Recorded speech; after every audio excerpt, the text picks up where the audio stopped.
கட்சி வளர்ந்துருக்குது ஒத்துக்கிறேன். ஆனா நாம் தமிழர் கட்சியால யார் வளர்ந்துருக்காங்க? தமிழ்நாட்டில் ஒரு பெரிய படையே நான் வச்சிருக்கேன் பின்னாடி. ஆனா இவரு அதை தன்னோட சுயநலத்துக்காக பயன்படுத்திக்கிறாரு. தமிழர்களோட ஒற்றுமை தேவை, தமிழர்களோட வளர்ச்சி தேவை. இந்த நிமிஷம் வைக்கும் நாம் தமிழுக்காக இதை செஞ்சுக்காங்கன்னு சொல்லுங்க. கூட்டணி நாங்கள் அமைக்கிறோம் அப்படின்றது வாக்குக்காக கிடையாது. தமிழ் தேசியத்தை பேசுகிறவங்க யாருமே இந்த தமிழர் குடியிருக்காக எந்த ஒரு செயல்பாடுகளையும் செய்யறதில்ல. இப்போ ஒரு கூட்டணி பேசுகிறாங்க, எங்களுக்கு எவ்வளோ தருவீங்க, அந்த மாதிரி தான் இது வரைக்கும் அரசியலில் நடக்கிறது. எல்லாமே கூட்டணி பேசுனாங்கன்னா கூட்டணியில் எங்களுக்கு எவ்வளோ கொடுப்பீங்க, எங்கள் கட்சிக்கு எவ்வளோ கிடைக்கும் அப்படின்னு பேசுகிறாங்களே தவிர இந்த தமிழ் குடி சமுதாயத்துக்கு என்ன செய்ய போகிறீங்க, இது எனக்கு செய்யுங்கன்னு சொல்லி யாருமே முன்னெடுக்குதுங்க. இதில் அதனால தான் சீமான் போன்றவர்கள் கூட என்ன பண்ணுறாங்கன்னா நேரடியாக கூட்டணி பேச வர மாட்டேங்கிறாங்க. நீங்கள் எங்களுக்கு கொடுத்து கொடுங்க, நாங்கள் பின்னாடி என்ன பண்ணுறோம், உங்களை எதிர்க்கிற மாதிரி எதிர்க்கிறோம். இப்போ சீமான் போன்றவர்கள்லாம் வளர்வதற்கு எங்களை போன்ற நாம் தமிழர் முன்னோடிகள் தான். நாம் தமிழர் தொடங்கி இத்தனை காலகட்டத்தில் இப்போ 14 ஆண்டுகள் ஆயிடுச்சு. இந்த 14 ஆண்டு காலத்தில் நாம் தமிழர் கட்சி என்பது வளர்ந்துருக்குது. சீமான் மட்டும்தான் வளர்ந்துருக்காரு. நாம் தமிழர் கட்சியில் இருக்க அடிப்படை உறுப்பினர் கூட தேவையில்லை. ஏதாவது வளர்ந்துருக்கிற ஒரு நபர்கள் சீமானுக்கு யாரெல்லாம் சப்போர்ட் பண்ணுறாங்களோ, யாரெல்லாம் அவர் பின்னாடி நடக்கிறாங்களோ, யாரெல்லாம் அவர் சொல்கிறதுக்கெல்லாம் ஒத்து ஊதுறாங்களோ அவரை தவிர வேறு யாரையுமே தெரியாது. தமிழ்நாட்டில் பத்திரிகையாளர் உங்களுக்கும் தான் தெரியாது இல்லையா? இப்போ நாம் தமிழர் கட்சி வளர்ந்துருக்குது ஒத்துக்கிறேன். ஆனால் நாம் தமிழர் கட்சியால் யார் வளர்ந்துருக்காங்க?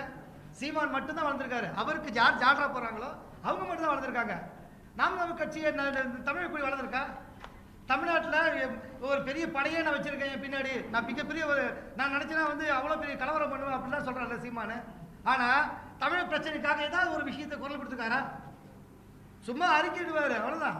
ஒரு லெட்டர் பேடில் போடுவார், என்ன சொல்லுவார், இவர் பேச்சை கேட்டுட்டு எங்கள் தம்பி தமிழ்நாட்டில் இருக்க தம்பிக்கெல்லாம் யாராவது ஒரு பிரச்சனைக்கு போயிட்டேன்னா இவன் யாருனே எனக்கு தெரியாது, இவன் என் கட்சியிலே கிடையாது அப்படின்னு சொல்லிடுவார்.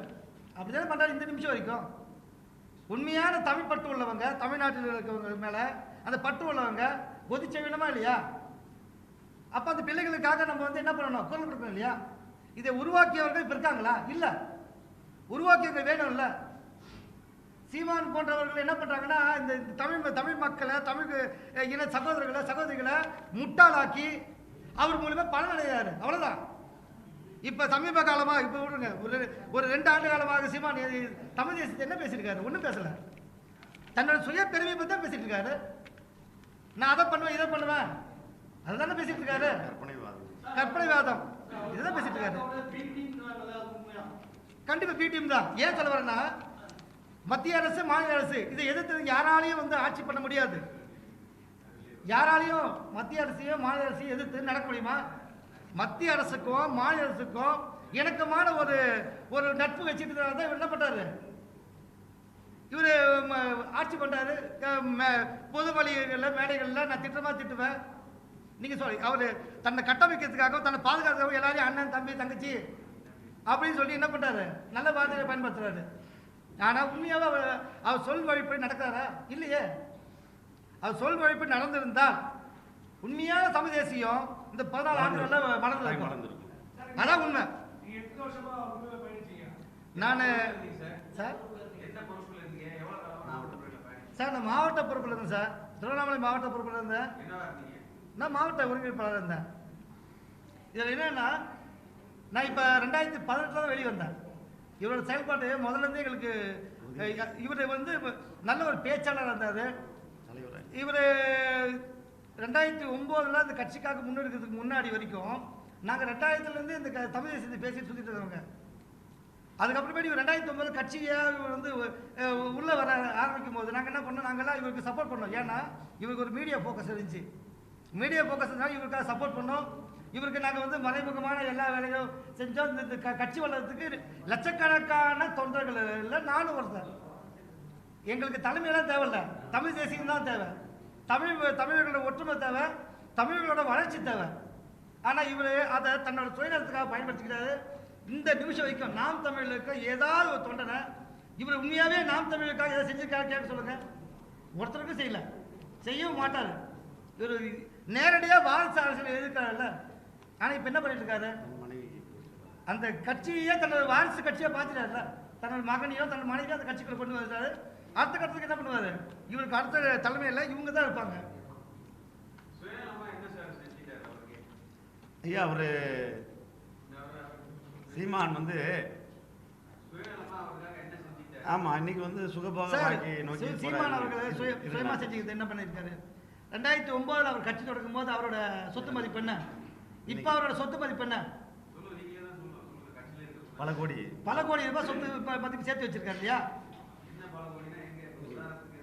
ஐயா இப்ப அவர் வந்து நடிகர் சீமான் அவர்கள் வந்து தமிழ் தேசிய அரசியல் கருத்துக்களை 2009 முள்ளிவாய்க்கால் படுகொலைக்கு பிறகு ஒரு ஒரு ஒரு நடிகைகள் ஆர்ப்பாட்டத்தில் ராமேஸ்வரத்தில் ஒரு பேச்சு பேசுகிறாருங்க. 1 மணி நேரம் பேச்சு நடக்குதுங்க. அதில் வந்து அவர் ஒரு வசனகர்த்தா ஒரு திரைப்பட இயக்குனர்ன்றதால அவர் வந்து மாதிரி அழகான ஒரு எழுச்சி உரையை நடத்தினோடனே அது மக்கள் மத்தியில் பெரிய அளவில் போகும்போது அவருக்கான ஒரு பார்வை மீடியாக்கள் ஊடகங்கள்லையும் மக்கள் மத்தியிலையும் வருதுங்க. அதை அவர் பயன்படுத்தி அது நாள் வரைக்கும் அவர் வந்து அனைத்து கட்சிக்குமான ஒரு பேச்சாளராக இருந்தார். திமுகவுக்காக பேசியிருக்காரு, காங்கிரஸுக்காக பேசியிருக்காரு, கம்யூனிஸ்டுக்காக பேசியிருக்காரு, மும்பையில் போயிட்டு பிஜேபிக்காக பேசியிருக்காரு. அவர் வந்து பெய்டு அரசியல்வாதி, பணம் கொடுத்தா யாருக்கு முன்னாலும் பேசியிருந்த ஒரு பேச்சாளர். அப்படி இருந்த நபர் 2009 ஏற்பட்ட அந்த சூழலை தமிழக இளைஞர்கள் மத்தியில் தமிழர்கள் மத்தியில் ஏற்பட்ட அந்த எழுச்சியான ஒரு அரசியலை கைப்பற்றினாருங்க. அந்த டைமில் அந்த கட்சியை உருவாக்கினவங்க புதுக்கோட்டையில் இறந்து போன படுகொலை செய்யப்பட்ட சுபமுத்துக்குமார், இப்போ திமுகவில் போய் இருக்கிற ராஜீவ்காந்தி, தம்பி கல்யாண சுந்தரம் போன்றவங்கெல்லாம் இணைஞ்சு தான் நாங்கள் அந்த கட்சியை உருவாக்கணும். இப்போ 2009 அவரை தலைவராக வச்சுலாம் நாங்கள் தொடங்கலை. ஒரு அமைப்பை உருவாக்கணும், நாம் தமிழர் இயக்கமாக உருவாக்கணும். அந்த இயக்கத்தில் வந்து இணைஞ்சவர் தான் சீமான். அவருக்கு அது தொடர்ந்து அவர் பயணிக்க தயாராக இருந்ததால் அவரை முன்னிலைப்படுத்தி நாங்கள் அரசியலை தொடங்கணும். அந்த நாம் தமிழர் கட்சி அரசியல் கட்சியாக பதிவு போனோம் வந்தவங்க. அதுக்கடுத்தது அந்த கட்சியை உருவாக்க பாடுபட்ட அந்த சுபமுத்துக்குமார்லாம் படுகொலை செய்யப்பட்டார். அதை பற்றி இன்னைக்கு வரைக்கும் நாம் தமிழர் கட்சியோட சீமான் எங்கேயுமே அதுக்காக போராடுறதில்லை. அதுக்காக இன்னைக்கு வரைக்கும் அந்த படுகொலையை பற்றி எந்த ஒரு விசாரணை எல்லாமே இருக்குங்க. ஆக இதேமாரி நிறைய தமிழ் தேசிய தலைவர்கள் இருக்காங்க தமிழ்நாட்டில். அவங்கள எல்லாரையும் மீறி அவர்கள் அர்ப்பணிப்பு தியாகங்கள் எல்லாம் கடந்து 10 வருடம் 15 வருடம் தமிழ் தேசிய கருத்துக்களாக சிறையில் இருந்த போராளிகள்லாம் தமிழகத்தில் இருக்காங்க. அவங்களெல்லாம் தாண்டி ஒரு மீடியா வெளிச்சத்தில் ஒரு சினிமா கவர்ச்சியில் இன்றைக்கி சீமான் வந்து தன்னை ஒரு தமிழ் தேசியத்தினுடைய பெரிய ஆதர்ச புருஷன் மாதிரியும் தமிழ் தேசியமே இவர் தான் கண்டுபிடிச்ச மாதிரியும் தலைவர் பிரபாகரனே தமிழக மக்களுக்கு நான் தான் அறிமுகப்படுத்தினார்ன்றாரு. எப்படிப்பட்ட ஒரு எகத்தாளமான பேச்செல்லாம் நடக்குது. அவன் தலைவர் பிரபாகரனை ஒரு முனியாண்டி விலாஸ் ஓனர் போல ஒரு பேட்டி அளிக்கிறார். ஒரு ஊடகங்களில் பேசும்போது எவ்வளோ பெரிய மாபெரும் ஒரு மக்கள் இயக்கத்து தலைவரை எனக்கு அதை போட்டார், நான் ஆமக்கறி சாப்பிட்டேன், நான் பூனைக்கறி சாப்பிட்டேன்னு வந்து பொய் பித்தலாட்டம் சுத்தமான ஒரு பொய்யான ஒரு வார்த்தைகளை பேசி இங்கே 2K அந்த குறிப்பாக இந்த 2009 பிறகு ஏற்பட்ட இந்த எழுச்சியில் இந்த புதுசாக வருகிற தமிழ் தேசிய அரசியல் களத்துக்கு பயணிக்க வருகிற இளைஞர்களை ஏமாற்றி மூளைச்சலவை செய்து ஒரு ஒரு அவங்க எதுவுமே கேள்வி ஒரு ரசிக மனப்பான்மையோட ஒரு கட்சியை உருவாக்கின்னு இருக்காருங்க. நீங்கள் 36 லட்சம் ஓட்டு இருக்குன்னா அது நாம் தமிழ் தேசியத்துக்காக போட்ட ஓட்டு, சீமானுக்கு போட்ட ஓட்டு இல்லைங்க. தமிழ் தேசிய கட்சி நாளைக்கு எங்கள் கட்சியே வந்து நாளைக்கு வருகிற தேர்தலில் நாங்கள் போகும்போது பல லட்சம் ஓட்டுகளை எங்களால் வாங்க முடியும். போன ஆக எங்களுக்கு அதை நோக்கி சரிங்க. ஆமாங்க சார். அவங்க ஊரில் இல்லை சார், அது நிறைய நீங்கள் ஆதாரங்கிறதுனா நான் டாக்குமெண்ட்டோட கேட்குறீங்க என்கிட்ட. அவருக்கு வந்து ஊட்டி ஐயா சொல்லுங்க ஐயா. இப்போ கையில் எதுவும் இல்லைங்க ஐயா. அதுக்கான நான் அது இருக்கு அரணையூரில் இப்போ அவங்க சொந்த மாவட்டம் சிவகங்கை மாவட்டத்திலேயோ ஊட்டி கொடைக்கானல்லையோ இன்னும் தமிழகத்தின் பல்வேறு பகுதிகளிலேயோ அவர் சொத்து பத்துக்கள் அவர் வந்து அவர் பேர்லேயும் அவங்க மனைவி பேர்லேயும் பெரிய அளவில் உலக தமிழர் மக்கள் மத்தியிலேருந்து வர்ற அந்த திரள்நிதி மூலயமா தன்னை சுகபோகவாசியாக தான் வாழ்ந்துன்னு இருக்காருங்க. அது அந்த கட்சியில் இருக்கிற மாநில நிர்வாகிகள் ஆகட்டும், அந்த கட்சியில் இருக்கிற முன்னணி சக்திகள் அனைவருக்குமே இது தெரியும், எல்லாருக்கும் தெரியும். நிறைய ஊடகங்கள்லேயும் இது செய்திகளாக வந்திருக்கு. இதை நான் அறுதிட்டு சொன்னோம்னா அதுக்கு எங்களுக்கு வாய்ப்பு கிடைக்கும்போது கட்டாயம் நாங்கள் அந்த ஆவணங்களோட உங்களை சந்திப்போம், பேசுவோம். ஆதாரம் இல்லாமல் இல்லை. இப்போ கையில் ஒன்றும் இல்லை. இப்போ ஐயா இப்போ நீங்கள் சொல்கிறது ஓகே, கையில் ஆவணங்களாக நான் வச்சு இல்லை எங்களுக்கு நாங்கள் தெரிஞ்சு வச்சுன்னு இருக்கோம். அது ஆவணமாக நாங்கள் வெளியிடுவோம். கட்டாயம் ஒரு நாள் அதை கட்டாயம் ஒரு வருங்காலங்களில் வெளியிடுவோம். புரியுது.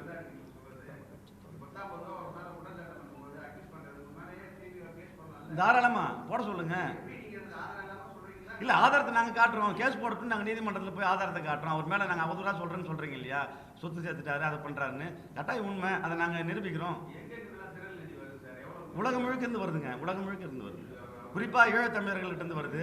மேலும் தமிழகத்தைச் சேர்ந்த தமிழ் இளைஞர்கள் வந்து பல்வேறு நாடுகளில் கூலி வேலைகளாகவும் அன்றாடங்காட்சிகளாகவும் போய் அங்கே வேலை செஞ்சுன்னு இருக்காங்க. அவங்களெல்லாம் தமிழ்நாட்டில் இந்த மாதிரி ஒரு தமிழ் தேசிய அரசியல் புரட்சி சீமான் தலைமையில் நடக்கும் வாய்ப்பு இருக்குது அப்படின்றது ஒரு எண்ணத்தில் மதிமயங்கி போய் இன்னைக்கு வரைக்கும் லட்சக்கணக்கான கோடிக்கணக்கான ரூபாய்களை திரள் நதி என்ற பேரில் வசூலி சிந்தாங்கிறாரு. அதுக்கான நிர்வாகி பாக்கியான்னு இருக்கார், பாக்கியராஜ்னு. அவங்களுக்குலாம் அதெல்லாம் தெரியும். நீங்கள் உங்களுக்கு தெரியாதலாம் இல்லை. நாங்கள் வந்து அது முறையாக நாங்கள் வந்து அவங்க மேலே புகார் சொல்கிறதுக்கோ சீமானை மேலே சீமானை ஒரு சுயநலவாதின்றது தான் எங்களுக்கு முக்கிய பிரச்சனை இல்லை. அவர் எங்களுக்கு சரியில்லைன்னு தெரிஞ்ச பிறகு நாங்கள் விலகி வந்துட்டு நாங்கள் ஒரு அரசியல் அமைப்பை கட்சியை உருவாக்குறோம். தலைவர் தமிழரசன் வழியிலையும் தலைவர் பிரபாகரன் வழியிலையும் நாங்கள் எங்கள் கட்சி கட்டாயம் மக்கள் மத்தியில் சந்திப்போம். தமிழ் தேசிய அரசியலை வென்றெடுப்போம். குறிப்பாக தமிழர் குடி அரசியலை நாங்கள் முன்னெடுப்போம். தமிழ்நாட்டில் இருக்கிற அனைத்து பறையர்லேருந்து உடையார்லேருந்து முதலியார்லேருந்து வன்னியர்லேருந்து அனைத்து தமிழ் குடிகளுக்கான அரசியலை தான் எங்கள் கட்சி முன்னெடுக்குங்க. அதனால் அதை நோக்கி தான் நாங்கள் பயணிக்கிறோம். சீமான் வந்து தன்னால் அம்பலப்பட்ட வருங்காலங்களில் சீமானுடைய வளர்ச்சின்றது இனிமேல் வாய்ப்பு இல்லை. இனிமேல் எங்களை போன்ற அரசியல் முன்னோடிகள் நாங்கள் களம் வந்திருக்கோம். நாங்கள் கட்டாயம் அதை எங்கள் தமிழ் தேசிய அரசியல் கருத்துக்களை வென்றெடுப்போன்றதை நாங்கள் உறுதியாக நம்புகிறோம். செய்திகளை உடனுக்குடன் தெரிந்து கொள்ள உடனே சப்ஸ்கிரைப் பண்ணுங்க.